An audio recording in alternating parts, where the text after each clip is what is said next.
E, F5. E7. E6. No, I'm telling you, it doesn't matter where they land. Oh, no, I know it doesn't matter, but it's more interesting if you pretend it does. In what way would that be interesting? Well, look, say you have a hierarchy of squares, right? Squares that relate to the value you throw. Like, they're tightly enough packed to make a throw random. So, you could say that the dark squares are plus values and the light squares are minus values. Or B6 multiplies by 3 and F3 divides by 2, for example. It makes throwing dice more unpredictable. Throwing dice is unpredictable by definition. Not at all. Look, if you just throw dice, you're going to end up with a set number of possible outcomes each throw. But if you throw the same dice onto a surface that affects the value of each die in each throw, you potentiate your possible outcomes, especially if the function of each field changes each throw according to some random principle. Such as? Okay, such as, each time an odd value falls on a light field, the field's denomination gets reversed from minus to plus, and vice versa. And each time an odd value falls on a dark field, it stays the same.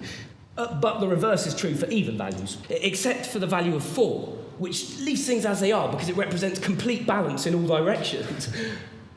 Unless, right, all 4 dice should all happen to fall on 4, in which case you have the death number squared, which is the greatest calamity possible, and it brings everything back to 0. That'd be fairly out there, unpredictable, yeah? Well, there you go. So that is a good thing necessarily, or could it also potentially be a bad thing? Well, in terms of evolution, I reckon it's a good thing. So it's a good thing full stop? Yeah, it's a good thing full stop. So what about the people? The people? Yeah, the pawns and the bishops, the rooks and the queen and the king. And the little towers. And them too, yeah, I think that's the rooks. Yeah, what are they? They're not really people, are they? No, they're more like what people build to, like, you know, protect themselves. And the little horses. Yeah, they're what people use to get around, like, or get away. Or to get to each other, visiting, like. Yeah, or that, go anywhere, really. Oh, so they're all still part of civilization? Oh, very much, I reckon. I reckon altogether you can say chess pieces is a people and civilization. They're going to get in the way of all that randomness, though. Unless you start with a blank board, yeah, maximum randomness, tohu bohu, chaos, dice bouncing around, affecting denominations of fields affecting values of dice. Yeah, I'm still with you. And as you throw, you gain or lose pieces, but only pawns, and they each have a price, a value. A value, like 100. 100 what? 100 points, that's what you throw dice for. Yeah, but you can't call them points. 100 whatever, 100 Talfryns. Hey man, you're naming the currency after me. That's gentle of you. Yeah, and so 100 Talfryns then make up 1 Gus. And you get your pieces and you position them and you move them around, but only one field of move. In any direction? In any direction. And then you decide. Exactly. You choose what you do. When you meet another pawn. Bingo. No, that's a loser's game. Let's stick to chess. Our chess. Yeah, so you can either block them, help them, kill them, or love them. No, keep it simple and steer clear of the violence. You can block them or love them. Don't say love, that's corny. No, say mate. But it doesn't mean mate as in checkmate. Nor does it mean mate as in mating, it means... Mate as in... Hey mate. Exactly. So you can either check them or mate them, and depending on what you say and how they respond, you each get your next move. And to check means to block. That's it, and there has to be a risk involved, like a danger. So that to mate is taking a risk, and to block is playing it safe. Exactly, so it's about trust. Hang on, we're going to have to write all of this down. And so you build, and once you've got all your little pawns, then you get to earn your bishops and your horses. Yeah, don't call them bishops. Well, no, let's call them wise men. Are there any wise women? Not in our game, this is a boys' game, we have wise men.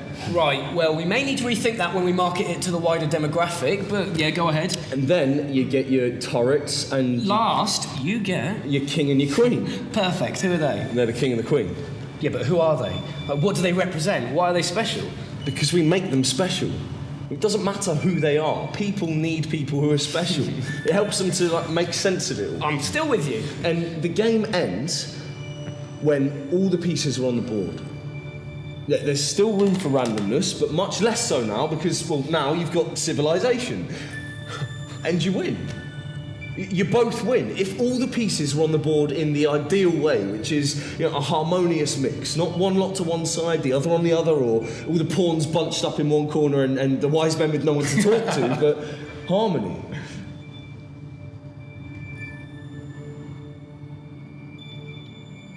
feng shui like, and you get your score, and you play against other teams who get their score, like online, like, or in a little club, or well, it doesn't really matter how, and then you have Talfryn and Gus chess championships, and the team with the highest score wins the Talfryn and Gus trophy, which is a statue of us. Mate, you're on a roll. This is diamond quality, man. Cheers. Cheers.